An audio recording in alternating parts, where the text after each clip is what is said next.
વડોદરાના પાદરાની ગંભીરા બ્રિજ દુર્ઘટનાનો મામલો, જે ઘટનાના 48 કલાક બાદ પણ અત્યારે સર્ચ ઓપરેશન યથાવત છે. તંત્ર હજુ પણ બચાવ કામગીરી કરી રહ્યું છે.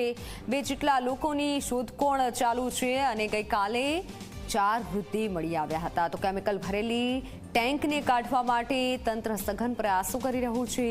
નદીમાં ખૂંપી ગયેલી ટ્રક નીચે કેટલાક લોકો દબાયા હોવાની પણ આશંકા છે. બ્રિજ દુર્ઘટનાએ રોડ એન્ડ બિલ્ડિંગ વિભાગમાં ચાલતી લાલિયાવાડી ખુલ્લી પાડી છે. દુર્ઘટનાના 48 કલાક બાદ પણ નદીમાં પડી ગયેલા વાહનો અને ગુમ થયેલા લોકોને બહાર કાઢવામાં સફળતા હજુ સુધી નથી મળી. રેસ્ક્યુ કામગીરીને લઈને સવાલ ઉઠી રહ્યા છે. રેસ્ક્યુની સંપૂર્ણ કામગીરી ક્યારે પૂર્ણ થશે તે કહેવું હાલ મુશ્કેલ છે. સ્થળ પરથી સંવાદદાતા રવિ જોડાઈ ચૂક્યા છે. રવિ, રેસ્ક્યુની કામગીરી કેટલે પહોંચી છે? હાલ ત્યાં કેવી પરિસ્થિતિ છે? ટેન્કને બહાર હજુ નીકળવાનું બાકી છે.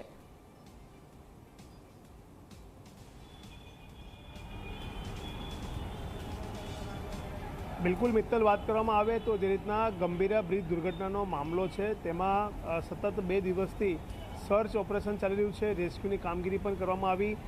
સાથે જ એનડીઆરએફની, એસડીઆરએફની અને ફાયર બ્રિગેડની જે ટીમ છે તે નદીમાં જે લોકોના મૃતદેહો છે તેમને બહાર કાઢવા માટેની કોશિશ કરી રહી છે. જો વાત કરીએ તો ગંભીરા બ્રિજ દુર્ઘટનાના કારણે 3 જેટલા જે મોટા વ્હીકલ છે તે નદીમાં પડ્યા છે. એક 4 વ્હીલ છે, 3 2 વ્હીલર છે. તેને હજુ સુધી બહાર નથી કાઢી શકાયા અને તેને બહાર કાઢવા માટેના પ્રયાસો ચાલુ છે. અને જો વાત કરીએ તો 2 દિવસમાં 18 જેટલા જે મૃતદેહો છે તેને બહાર કાઢવામાં આવ્યા છે. હજુ પણ 2 થી 3 વ્યક્તિઓ અંદર દબાયેલા હોવાની શક્યતાઓ તંત્ર વ્યક્ત કરી રહ્યું છે. કારણ કે મિસિંગ વ્યક્તિઓ છે તેમના પરિવારજનો મહીસાગર નદી પાસે જ આવીને બેઠા છે અને રાહ જોઈ રહ્યા છે કે ક્યારે તેમના સ્વજનનો મૃતદેહ તંત્ર તરફથી પાણીમાંથી બહાર કાઢીને તેમને સોંપવામાં આવે. જે રીતના વાત કરીએ તો સમગ્ર ઘટનામાં ગઈકાલે જ મુખ્યમંત્રી દ્વારા જે 4 અધિકારીઓ છે તેમને સસ્પેન્ડ કરવામાં આવ્યા છે આરએનબી વિભાગના, અને તેમની જવાબદારી નક્કી કરવામાં આવશે હવે કે કોની કયા પ્રકારની જવાબદારી હતી. પરંતુ ઝી 24 કલાક પાસે માહિતી છે કે જે નૈનેશ નાયકાવાલા છે તે 3-4 મહિના પહેલાં જ તેમને સ્ટેટ આરએનબી વિભાગનો ચાર્જ સંભાળ્યો હતો. તેના પહેલાં ઇન્ચાર્જમાં ઉમેશ પટેલ હતા અને તેના પહેલાં અરવિંદ થોરાટ હતા. એટલે કહી શકાય કે જે નાયકાવાલા છે તે તો 3 મહિના પહેલાં જ ચાર્જમાં આવ્યા છે. તેના પહેલાંના જે અધિકારીઓ છે તેમની સામે પણ કાર્યવાહી થવી જોઈએ તેવી લોકમાંગ ઉઠવા પામી છે. જે ઉમેશ પટેલ છે, જે યુસી પટેલ તરીકે ઓળખવામાં આવે છે, તેઓ પ્રાઇમરી જવાબદારી છે. કારણ કે તેમની રિસ્પોન્સિબિલિટી હતી કે આ જે જર્જરી બ્રિજ છે લોકોએ રજૂઆત કરી છે તો તેને રજૂઆતના ધ્યાનમાં આપીને સરકારનું ધ્યાન દોરે, તંત્રનું ધ્યાન દોરે અને બ્રિજને તાત્કાલિક બંધ કરાવે. પરંતુ તેનાથી તેઓ ચૂક્યા.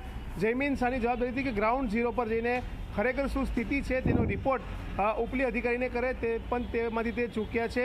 અને આરટી પટેલ છે તેમને પણ બ્રિજનું ઓબ્ઝર્વેશનની જવાબદારી હતી અને તે પણ તેમાંથી ચૂક્યા છે અને તેને લઈને 4 અધિકારીને તાત્કાલિક અસરથી સસ્પેન્ડ કરી દેવામાં આવ્યા છે.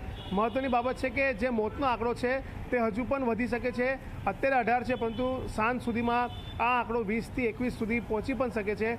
અને કહી શકાય કે આ સમગ્ર ઘટનામાં લોકો માનવ વધનો ગુનો દાખલ કરવા માટેની માંગણી કરી રહ્યા છે. ત્યારે શું સરકાર અધિકારીઓ સામે માનવ વધનો ગુનો દાખલ કરીને કડક કાર્યવાહી કરશે તે સવાલ લોકો સરકાર પાસેથી પૂછી રહ્યા છે. જી મિત્તલ.